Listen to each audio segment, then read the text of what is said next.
ഈ മാസം 18, 19 തീയതികളിലായി ഗുരുവായൂരിൽ നടക്കുന്ന തദ്ദേശ ദിനാഘോഷത്തിനുള്ള ഒരുക്കങ്ങൾ പൂർത്തിയായതായി NK അക്ബർ MLA, ഗുരുവായൂർ നഗരസഭാ chairman M Krishnadas, LSGD Thrissur joint director Saju Sebastian എന്നിവർ വാർത്താസമ്മേളനത്തിൽ അറിയിച്ചു. ബൽവന്തറായി മേത്ത പഞ്ചായത്ത് രാജിന് നൽകിയ സംഭാവന കണക്കിലെടുത്ത് അദ്ദേഹത്തിന്റെ ജന്മദിനമായ ഫെബ്രുവരി 19-നാണ് തദ്ദേശ ദിനമായി ആചരിക്കുന്നത്. സംസ്ഥാനത്തെ മുഴുവൻ പഞ്ചായത്ത്, നഗരസഭ, കോർപ്പറേഷൻ ഭരണകർത്താക്കളും ഉദ്യോഗസ്ഥരും മന്ത്രിമാരും ഇതര സംസ്ഥാന പ്രതിനിധികളുമടക്കം 3000-ഓളം പേർ പങ്കെടുക്കും. ദിനാഘോഷത്തിന്റെ പ്രചാരണ പരിപാടികളുടെ ഭാഗമായി 14 മുതൽ വ്യത്യസ്ത വിഷയങ്ങളിലുള്ള സെമിനാറുകൾ, ചർച്ചകൾ, കലാരംഗത്തെ പ്രമുഖർ അവതരിപ്പിക്കുന്ന കലാപരിപാടികൾ, ജനപ്രതിനിധികളുടെയും ജീവനക്കാരുടെയും സംസ്ഥാനതല കലാകായിക മത്സരങ്ങൾ എന്നിവ ഉണ്ടാകും. 14-ന് ഉച്ചതിരിഞ്ഞ് 3 മണിക്ക് കിഴക്കേനടയിലെ ക്ഷേത്രപ്രവേശന സത്യാഗ്രഹ സ്മാരക ഗ്രൗണ്ടിൽ, ഉച്ചതിരിഞ്ഞ് 3-ന് AC മൊയ്തീൻ MLA എക്സിബിഷൻ ഉദ്ഘാടനം ചെയ്യും. തുടർന്ന് സംഗീത നിശയും നടക്കും.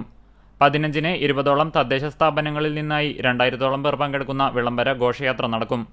തുടർന്നു നടക്കുന്ന സാംസ്കാരിക സമ്മേളനം മന്ത്രി R ബിന്ദു ഉദ്ഘാടനം ചെയ്യും. വൈകിട്ട് 7 മണിക്ക് വാദ്യോപകരണ സംഗീത പരിപാടി അരങ്ങേറും. 16-ന് നാടൻപാട്ട്, ദൃശ്യകലാമേള, നൃത്തത്രയം, മെഗാഷോ എന്നിവ ഉണ്ടാകും. 18-ന് ഗംഗാ ശശിധരന്റെ വയലിൻ നാദവിസ്മയം, ഗായകൻ P ജയചന്ദ്രൻ അനുസ്മരണാർത്ഥം ഉപാസന, കൃഷ്ണനാട്ടം എന്നിവയുമുണ്ടാകും. രാവിലെ 10-ന് നടക്കുന്ന അക്കാദമിക് സെഷൻ മന്ത്രി P രാജീവ് ഉദ്ഘാടനം ചെയ്യും. മന്ത്രി MB രാജേഷ് അധ്യക്ഷത വഹിക്കും. 19-ന് ഗുരുവായൂർ ദേവസ്വം ക്ഷേത്രപ്രവേശന സത്യാഗ്രഹ സ്മാരക മന്ദിരത്തിൽ പ്രതിനിധി സമ്മേളനം മന്ത്രി MB രാജേഷ് ഉദ്ഘാടനം ചെയ്യും.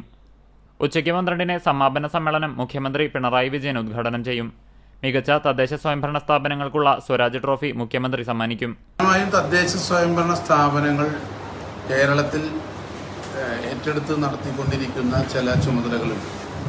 അതുമായി ബന്ധപ്പെട്ട വിവിധ മിഷനുകളുടെ പ്രദർശന സ്റ്റാളുകൾക്കാണ് പ്രാമുഖ്യം കൊടുക്കാൻ തീരുമാനിച്ചത്.